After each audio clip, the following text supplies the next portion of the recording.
우리가 인생을 살아가면서 수많은 사람들을 만나고 살아갑니다. 우리가 얼마나 많은 사람들을 만나는지 모릅니다. 어쩌면 우리의 인생이 만남의 연속이고 이 만남을 통해서 서로 그 어우러짐을 통해서 우리의 생을 꾸려나갑니다. 그 만남에는 우리에게 즐거움을 주고 기쁨을 주는 만남이 있는가 하면 반대로 그 만남으로 인해서 우리에게 괴로움과 아픔을 주는 그런 만남도 있는 게 사실입니다. 그러기에 이 만남은 우리에게 소중한 것이고 매우 우리 인생에 있어서 중요한 것이 됩니다. 소중한 만남이 있는가 하면 그렇지 못한 만남이 있다는 것 우리는 명심해야 할 것입니다. 나는 과연 지금까지 어떤 사람들과의 만남을 이어왔고 또 앞으로 그 만남을 우리가 어떻게 유지할 것인가 우리가 곰곰이 생각해 보아야 합니다. 성경은 하나님을 만난 사람들의 이야기라고 할 수 있습니다. 특히 예수님을 만난 사람들의 이야기들 참 많이 있습니다. 그 예수님을 만나는 데는 장소, 시간, 상황 이런 것 관계하지 않냐고 많은 사람들이 예수님을 만납니다. 길에서도 예수님을 만나기도 하고 우물가에서 예수님을 만나기도 하고 또는 나무 위에서 예수님을 만나기도 하고 폭풍 가운데서도 예수님을 만나기도 하고 질병 가운데 있으면서도 예수님을 만나는 경우도 있고 또 죽음을 앞둔 그런 상황 속에서도 예수님을 만나는 경우들이 있습니다. 그런데 그 예수님과의 만남을 우리가 보면은 그 예수님과의 만남을 통해서 가장 특징적인 것은 그 만남으로 인해서 그 만난 사람의 삶이 변화된다는 사실입니다. 이 사실은 매우 중요합니다. 그런데 대부분 그 만남을 통해서 이루어지는 것은 치유와 회복의 일들이 일어나는 것을 우리는 말씀을 통해서 알 수 있습니다. 오늘 마태복음 2장 1절에서 12절 이 말씀도 바로 우리 예수님께서 사람을 만나시는 그런 이야기입니다. 즉 예수님의 탄생과 동방박사들의 그 만남의 이야기가 기록되어 있습니다. 이 동방박사는 아라비아 사람인데 그 아시아 서쪽에 있는 페르시아만이나 또 에덴만 이런 그런 지역에 있는 사람들을 일컫습니다. 그래서 이 성경에서는 이 사람들을 동방박사라고 얘기하고 있는데 이 사람들은 점성술사로서 별을 연구하는 사람들입니다. 그 당시는 지금처럼 과학이 발달해 있지 않기 때문에 별의 움직임이나 별에 나타나고 사라짐을 통해서 그 우주에 일어나는 모든 현상들을 서로 연관시켜서 그 일들을 예측하고 그 일들을 풀어나가는 일들을 했기 때문입니다. 그런데 이 동방박사들은 지금까지 그들이 별을 관찰하고 별을 연구하는 중에 전혀 보지 못했던 별을 발견하게 됩니다. 그래서 그들이 느낀 것은 분명히 지금 이 시대에 정말 우리가 생각지 못했던 놀라운 일들이 일어나겠구나라는 생각을 하게 됩니다. 그래서 이 동방박사들은 이제 그 별의 인도함을 따라서 이제 그 별이 있는 곳으로 이제 가보려고 작정하고 이 세 사람이 출발을 했습니다. 그 장소가 어딘지는 알지 못합니다. 무조건 별이 인도하는 그 별의 인도함을 따라서 이 동방박사들이 움직입니다. 우리는 이 동방박사들이 세 사람이라고 말합니다. 그래서 우리가 어려서부터 우리가 성탄절이 되면 늘 부르던 찬송이나 많은 얘기들이 동방박사 세 사람이 아기 예수님을 경배하기 위해서 낙타를 타고 이제 갔다라는 것을 우리는 잘 알고 있습니다. 오늘 이 말씀 보면은 2절에 보면은 이 동방박사들이 그의 별을 보고 그에게 경배하러 왔노라 하는 그 본문의 말씀이 있습니다. 오늘 이 말씀을 우리가 유추해 보면은 이 동방박사들은 단순히 별의 인도함을 따라서 그들의 그 경로를 이동한 것이 아니라 그들이 처음부터 이제 이 별을 따라 가는 목적과 그 이유를 분명히 알았던 것 같습니다. 그래서 그의 별을 보고 그에게 경배하러 왔노라. 그 별을 관찰하고 그 별이 어떻게 생겼는지 거기에 무엇이 있는지 그것을 보려고 한 것이 아니라 그 별의 인도함을 따라 간다면은 거기에는 우리가 상상치 못할 그런 놀라운 사건들이 일어날 것이고 그 사건 앞에서 우리가 해야 할 일이 바로 경배하는 것, 절하는 것, 정의를 표하고 우리의 가진 것을 드리는 것이라고 생각을 했습니다. 그래서 오늘 이 마태복음 2장에 이렇게 말씀하고 있는 것입니다. 헤롯 왕 때에 예수께서 유대 베들레헴의 나심에 이 사건이 이미 전개되어 있습니다. 유대 베들레헴에 예수께서 나심에 예수님께서 탄생한 사실을 얘기하고 있고 이 일에 대해서 이 사건에 대해서 이 동방박사들이 큰 별의 그 나타남을 인해서 여기에 가서 우리가 해야 할 것은 이 아기 예수님에게 탄생한 예수님에게 우리가 경배하고 이 예수님에게 우리가 예물을 드려야 한다는 것을 전제로 하고 이 일을 시작하고 있는 것입니다.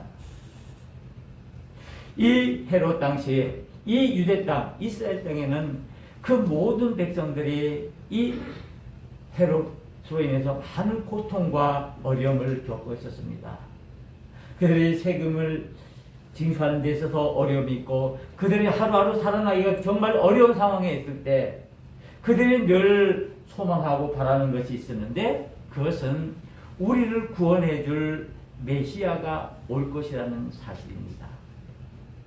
구원자가 오셔서 우리의 지금 압제당하고 고통당하는 이 상황 속에서 이 현실 속에서 우리를 구출해주고 우리를 구원해 주실 것이다.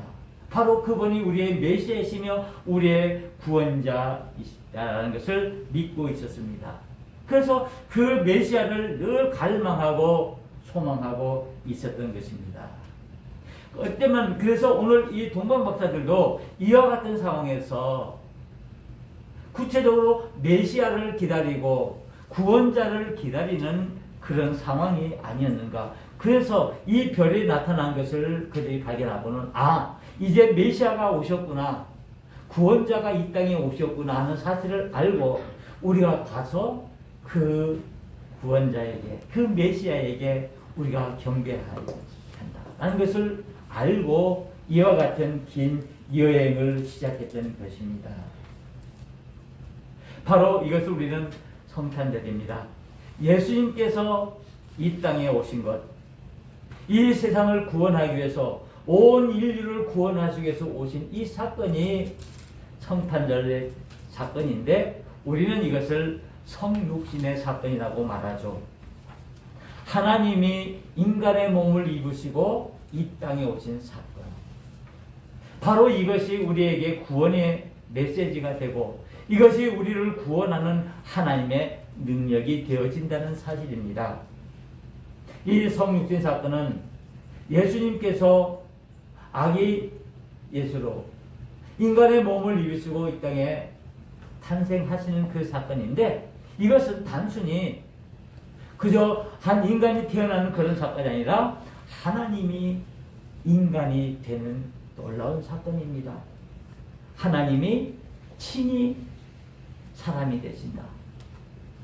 인간의 몸을 입으시고 오신 것. 그것은 우리를 구원하시기 위해서, 우리와 함께 하시기 위해서 오신 것입니다. 그래서 오늘 이 마태복음에서 말하는 것처럼 유대 베들레헴의 땅 마국간에, 그 허름한 마국간에 예수님께서 오셔서 이 세상을 구원하시기 위한 그 구원의 사역을 시작하는 모습을 우리에게 보여주고 있습니다. 바로 예수님께서 태어나신 곳이 어디입니까? 오늘 그 성경의 유대 선지자들이 이야기하는 것처럼 베들레헴 땅, 유대의 아주 작은 고을 베들레헴 땅에 이 예수님이 태어난다는 것입니다. 이 베들레헴은 떡집이라는 말을 가지고 있죠. 떡집. 뭐 요즘 말하면 뭐 방앗간 그런 뜻이겠죠.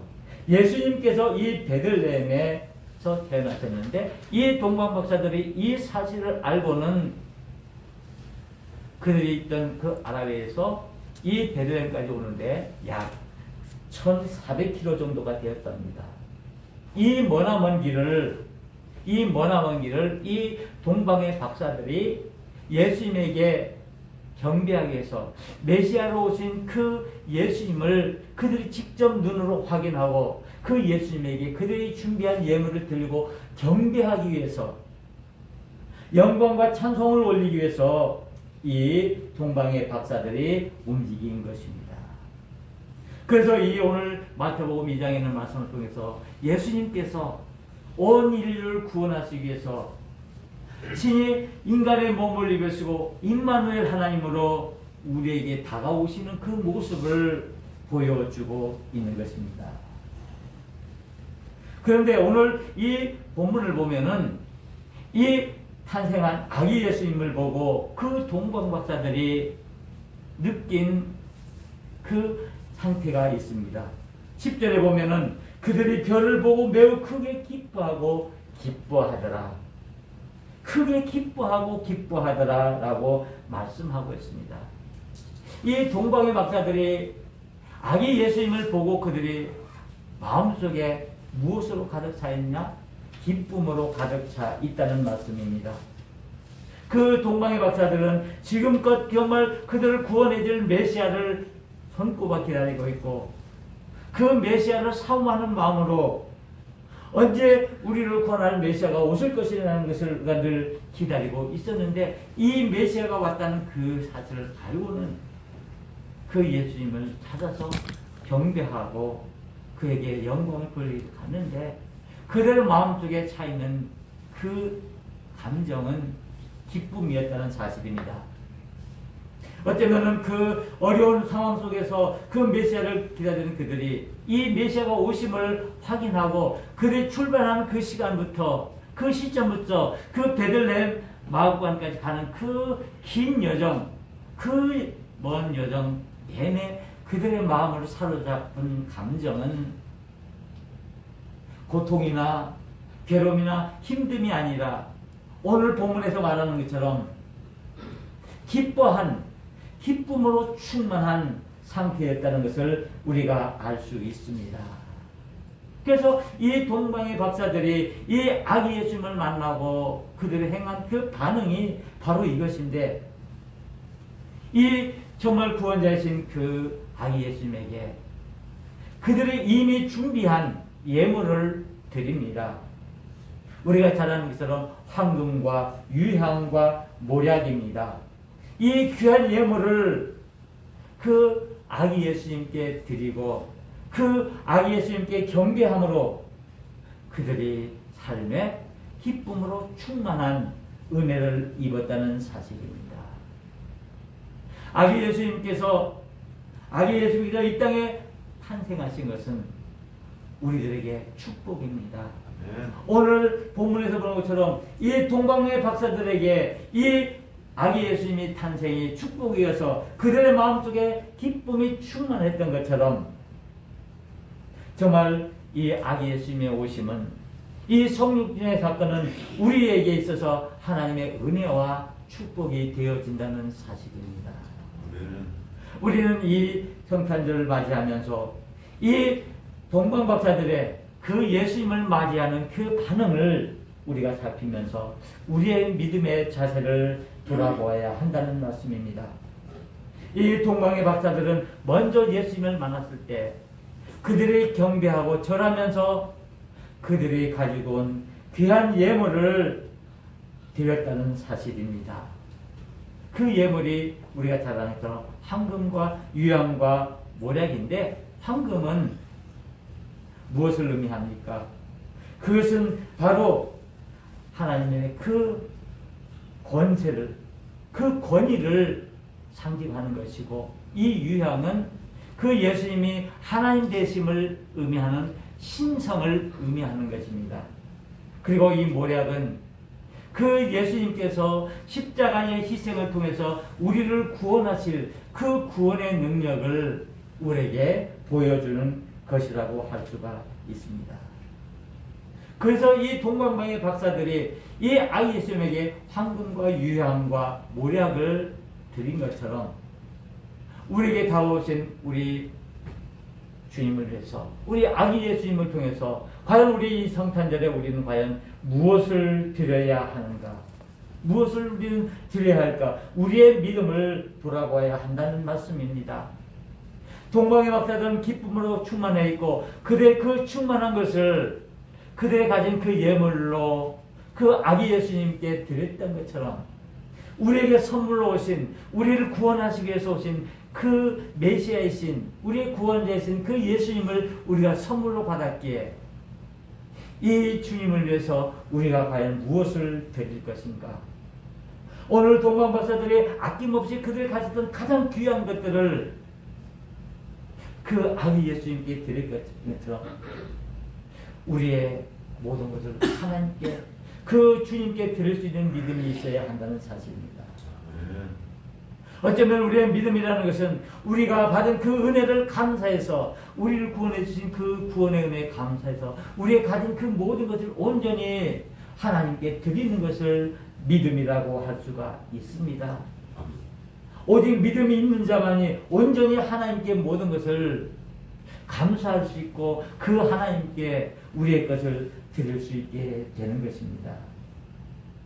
그 드림을 통해서 우리가 더 큰 은혜와 축복을 받을 수 있다는 사실을 오늘 이 동방박사를 통해서 우리에게 보여주고 있습니다. 우리는 과연 믿음의 사람이라면, 과연 나는 그 주님의 은혜를, 하나님의 은혜를 우리가 몸소 체험하고 입은 사람들이라면 과연 우리가, 나는 과연 무엇을 하나님을 위해 드릴 것인가? 내가 정말 주님을 위해서 내가 드릴 수 있는 것이 무엇인지, 이것을 드리는 자에게 하나님께서 주시는 놀라운 축복이 하나가 있는데 그것은 바로 기쁨입니다. 사람들은 자신이 바라는 그런 세계가 있습니다. 그것은 현실에서도 있을 수 있는 일이고, 그리고 그 우리가 죽은 이후에 우리의 삶에 대해서도 말할 수가 있는데, 우리 사람들이 늘 즐겁고 기쁨으로 차있는 그런 나라들을 말할 때 보통 우리는 낙원이라고도 말하기도 하고, 때로는 뭐 파라다이스, 뭐 천국, 하나님 나라, 이와 같은 말로 얘기를 합니다. 결국 이 낙원이나 파라다이스, 천국, 하나님 나라, 이 모든 나라의 가장 공통점은 그 나라의 기쁨이 충만하다는 사실입니다. 우리가 말하는 이 기쁨이라는 것은 단순히 내가 어떤 좋은 일을, 내가 바라는 일, 내가 원하는 일이 이루어져서 그것으로 인해서 내 마음이 그저 편하고 내 마음에 어떤 즐거움이 넘치는 어떤 단순한 그런 감정의 차원을 뛰어넘는 기쁨을 말합니다. 여기서 말하는 기쁨은 어떤 우리의 육체적인 그런 쾌락이나 육체적인 기쁨, 그런 감정이 아니라 이 육체적인 것을 뛰어넘는 영적인, 하나님이 우리에게 주시는 하나님과 함께함으로 인해서, 우리가 그 하나님을 봄으로 인해서, 그 하나님을 느낌으로 인해서 우리가 가지는 그 그 마음의 감정을 말하는 것입니다. 그래서 우리가 말로 표현할 수 없는, 내가 하나님을 믿음으로 말미암아, 내가 주 예수 그리스도를 믿음으로 말미암아 내 마음속에 넘치는 그 충만함, 여러분들 이런 마음 느껴보셨죠? 비록 내가 가진 것이 없고 내가 건강하지 못하고 내가 정말 모든 것이 부족하고 모자라 할지라도, 내가 원하는 것이 이 세상적인 것이 많이 있다 할지라도, 그러나 그것 때문에 우리 자신들이 위축되는 것이 아니라, 그것 때문에 우리 자신들이 늘 결핍하고 뭔가 모자란 상태에서 우리가 허덕이는 것이 아니라, 그러나 내가 하나님을 믿음으로 말미암아 예수 그리스도가 내와 함께함으로 말미암아 내 마음속에 넘치는 그 말로 표현할 수 없는 그 기쁨, 그 충만함, 우리는 그것을 얻어야 한다는 말씀입니다. 오늘 이 동광박사의 이야기를 통해서 우리에게 주시는 그 하나님의 축복은, 하나님을 소유한 자들, 예수 그리스도를 소유한 자들이 누리는 그 참된 기쁨을 얘기하고자 하는 것입니다. 오늘 이 마태복음 2장을 통해서 이 동방박사들의 이야기를 통해서 우리에게 주고자 하는 그 진정한 메시지의 의미는 무엇일까요? 우리에게 그 예수님이 우리의 구원자가 되어주시고 우리의 메시아가 되어주시고 우리의 구주가 되심을 우리에게 확인시켜주며, 그 동방박사를 통해서 경배를 받으시고 그 동방박사들의 그 찬송을 받으시는 그 모습을 우리에게 보여주면서, 우리 또한 이 아기 예수님에게 경배하고 이 아기 예수님에게 우리가 드려야 할 것을 말씀하는 것과 동시에 중요한 것은, 이 아기 예수를 만난 사람, 그 동방박사들에게 임했던 그 즐거움, 그 기쁨, 그 영적인 기쁨이 오늘 아기 예수님을 맞이하는 저와 여러분들에게, 우리들에게 이와 같은 충만한 기쁨이 우리에게 축복으로 다가옴을 말씀하고 있습니다. 아기 예수님이 이 땅에 오심은 저와 여러분들을 위함이고, 그를 통해서 우리를 구원할 뿐 아니라 우리 믿음의 사람들에게, 이 구원의 사람들에게 이 놀라운 하늘의 기쁨을 충만하게 하려 합니다. 우리는 세상을 살아나가면서 우리는 많은 어려움과 고난과 시련을 당하면서 살아갑니다. 어쩌면 우리가 살아가는 것이 기쁨보다는 슬픔이 더 많고 아픔이 더 많고 아쉬움이 더 많은 그런 삶을 살아갈 수가 있습니다. 왜 우리에게 기쁨이 없습니까? 없다면 그 이유가 무엇입니까? 우리 마음이 기뻐하지 못하는 이유가 여러 가지가 있는데, 성경적으로 보면 왜 우리 사람들이 이 기쁨을 누리지 못할까? 이 기쁨을 가지지 못할까? 이것을 보기 위해서는 우리가 창세기 에덴 동산에까지 올라가 봐야 합니다. 에덴이라는 말은 우리가 잘 아는 것처럼 기쁨이라는 말을 가지고 있습니다. 에덴 동산은 기쁨의 동산입니다. 즉 하나님의 동산은 기쁨이 충만한 그런 곳을 의미하는 것입니다. 바로 하나님이 계신 곳이 기쁨이고, 그 하나님께서 우리에게 기쁨을 주시는 것을 의미하고 있습니다. 그 에덴 동산에 처음 인간인 아담과 하와가 있습니다. 아담은 흙이라는 뜻을 가지고 있습니다. 여러분들에게 묻습니다. 남자가 강할까요? 여자가 강할까요? 누가 상처를 더 많이 받을까요? 네? 누가 더 많이 받을 것 같습니까? 아이고, 남자, 여자 구분해서 그런데 남자, 여자가 강하죠. 그렇죠? 왜 그렇습니까? 남자는요, 흙으로 만들어졌기 때문에 금방 부서집니다. 부서지기 쉬운 것이 남자이기 때문입니다. 그러나 여자분들은 뭐로 만들어졌습니까? 뼈로 만들어졌습니다. 아담이 갈비뼈로 만들어졌기에 부러질 일이 없습니다. 그러니까 여자분들이 강하죠. 남자분들 맞죠? 부서지기 쉬운 마음이 여자의 마음이 아니라 남자의 마음입니다. 하나님께서 이 에덴 동산을 만드시고 이 에덴 동산을 기쁨의 동산으로 만드셨는데 이 에덴 동산에 그 뱀의 유혹으로 말미암아 죄가 들어옴으로 말미암아 그 에덴이 없어졌다는 것은 기쁨이 없어졌다는 것입니다.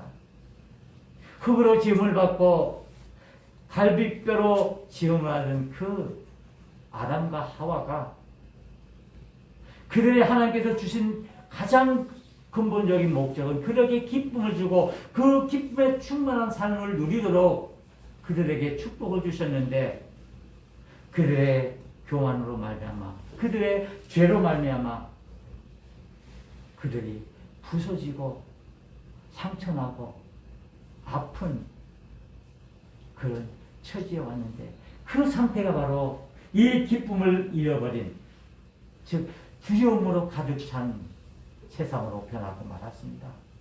하나님께서 기쁨에 충만하도록 만든 그 에덴 동산이 그 죄로 말미암아 그 인간들의 잘못으로 말미암아 그 에덴 동산이 기쁨이 동산이 아니라 두려움이 동산에 대해서 하나님을 오시는 것이 두려워서 하나님을 만나는 것이 두려워서 나무 밑에 숨어서 벌벌 떠는 그런 모습.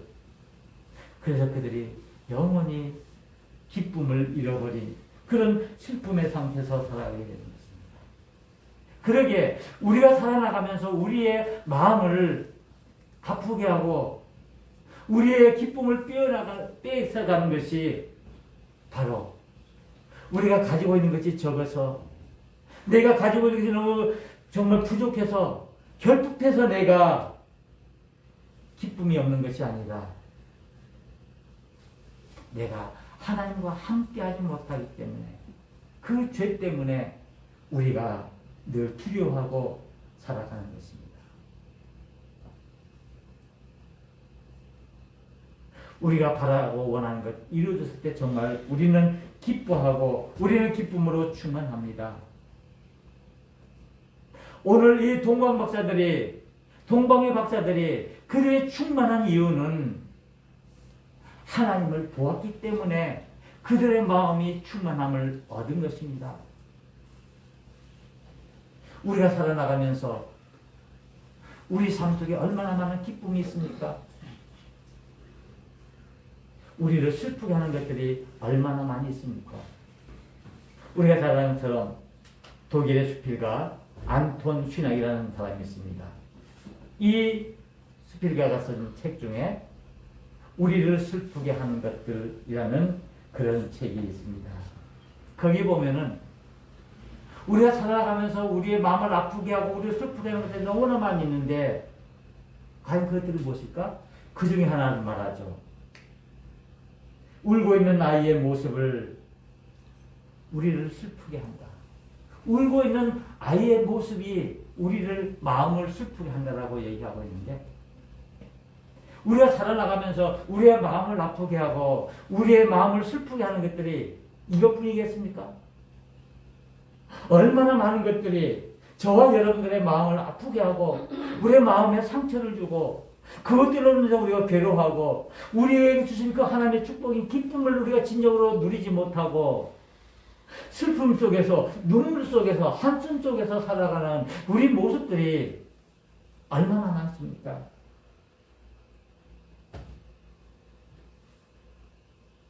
하나님께서 우리를 불러주시고 우리를 하나님의 자녀로 삼아주신 이유는 우리에게 잃어버렸던 이 진정한 하나님의 기쁨, 이 에덴의 기쁨을 우리에게 주시기 위해서 우리를 불러주신 줄 믿습니다.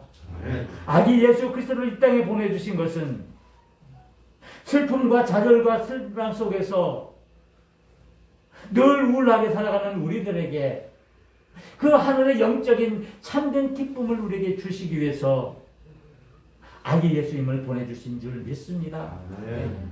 이 동방의 박사들이 정말 그 마을권에 태어나신 그 아기 예수님을 만나고 그 아기 예수님께 경배하고 황금과 유향과 모략을 드림으로 인해서 그들이 마음에 기쁨으로 충만하게 된 것, 하나님을 만남으로 인해서, 하나님을 봄으로 인해서, 직접 그들의 눈으로 하나님을 봄으로 인해서 기쁨을 다시 회복한 것처럼 오늘 이 대림절에 진전에 나서 하나님 앞에 예배하면서 우리에게 정말 임마누엘 하나님으로 우리에게 다가오시고 우리에게 정말 진정한 하늘의 영적인 기쁨을 주시기를 원하시는 그 하나님을 우리가 만나고 우리 눈으로 봄으로 말미암아 우리 손으로 그 주님을 만집으로 말미암아 우리가 진정한 이 하나님의 기쁨을 누릴 수 있는 축복을 누려야 할 것입니다. 이제 우리는 믿음의 사람은 기쁨의 사람이라는 사실을 우리가 기억해야 합니다. 비록 우리 삶 속에 많은 슬픔과 절망과 좌절과 상처와 많은 아픔이 있을 수 있습니다. 그러나 그것들이 우리를 넘어뜨릴 수는 없습니다. 왜? 하나님께서 우리의 하나님이 되어주시기 때문입니다. 그 하나님께서 지금도 살아계시기 때문입니다. 우리의 삶들을 인도하시기 때문입니다. 그 큰 별의 동방박사들을 그 베들레헴으로 인도하듯이 그 하나님의 능력이, 그 하나님의 사랑이 저와 여러분들의 삶들을 인도해 주실 줄 믿습니다. 아멘. 우리가 아픔 가운데 있다 할지라도, 우리가 질병 가운데 있다 할지라도, 우리가 가난 가운데 있다 할지라도, 우리가 정말 너무나 부족하고 모자란 그런 상황에 있다 할지라도 결코 하나님은 우리를 버리지 아니하시고 우리와 함께 하시기 위해서 그 하늘의 영광을 버리시고 인간의 몸을 입으시고 그 낮고 천한 마구간으로 오셨습니다. 저와 여러분들을 위해서 오늘 우리 주님은 마구간으로 오셨습니다. 그 예수님께서 우리의 구주가 되어주시고 우리의 메시아가 되어주십니다. 우리에게 진정한 기쁨을 주기 위해서 이 세상의 어떤 일시적인 기쁨이 아니라 일시적인 즐거움을 주시기 위해서 이 땅에 오신 것이 아니라 이 세상에서는 감히 우리가 맛볼 수 없는, 느낄 수 없는, 우리가 경험할 수 없는 그 놀라운 하늘의 기쁨들을 우리에게 주시기 위해서, 우리의 마음속에 평화를 주시기 위해서, 우리에게 소망을 주시기 위해서 예수님은 이 땅에 오셨습니다. 기쁨의 시작이 어디입니까? 어디에서 정말 참된 기쁨이 시작됩니까? 바로 아기 예수 그리스도께서로부터 기쁨이 시작됩니다. 우리가 그 기쁨을 어떻게 얻을 수 있습니까? 오직 우리의 믿음으로, 하나님을 의지하는 그 온전한 믿음으로 이 기쁨을 우리가 얻을 수 있습니다. 기쁨은 우리 인간 스스로 만들어내는 것이 아닙니다. 내가 돈을 주고 그 기쁨을 살 수 없습니다. 내가 그 무엇을 가지고 그 기쁨을 만들어낼 수가 없습니다. 이 세상의 기쁨은 순간적이고 찰나적입니다. 그러나 우리에게 영원한 기쁨이 있습니다. 우리의 영원한 생명 되신 그 예수 그리스도가 우리의 기쁨이 되어 주십니다. 하나님께서 이 기쁨을 우리에게 선물로 주셨습니다. 저와 여러분들에게 선물로 이 기쁨을 주셨다는 사실입니다. 구원으로 말미암아 오는 이 영원한 기쁨, 우리의 마음속 깊은 곳에서 우러나오는 이 영적인 이 기쁨, 우리는 이 기쁨을 회복해야 합니다. 이 기쁨을 회복하는 길이 오직 우리가 하나님 앞에 온전한 믿음으로 서는 것임을 우리가 기억해야 합니다. 바라기는 이제 우리 모두의 개인의 삶에 하나님의 기쁨이 충만하기를 원합니다. 우리 가정에 이 하나님의 영원한 그 영적인 축복이 충만하기를 원합니다. 우리 교회 안에 하나님의 이 놀라운 은혜가 충만하기를 원합니다. 이제 우리는 이제 기쁨으로 충만한 삶을 살아야 합니다. 우리의 소망 되신 예수님, 우리의 왕이신 예수님, 우리의 사랑이신 예수님, 우리의 기쁨이신 예수님, 마라나타, 아멘. 주 예수여 오시옵소서. 기도하시겠습니다. 은혜로우신 하나님 아버지, 감사와 찬송을 드립니다.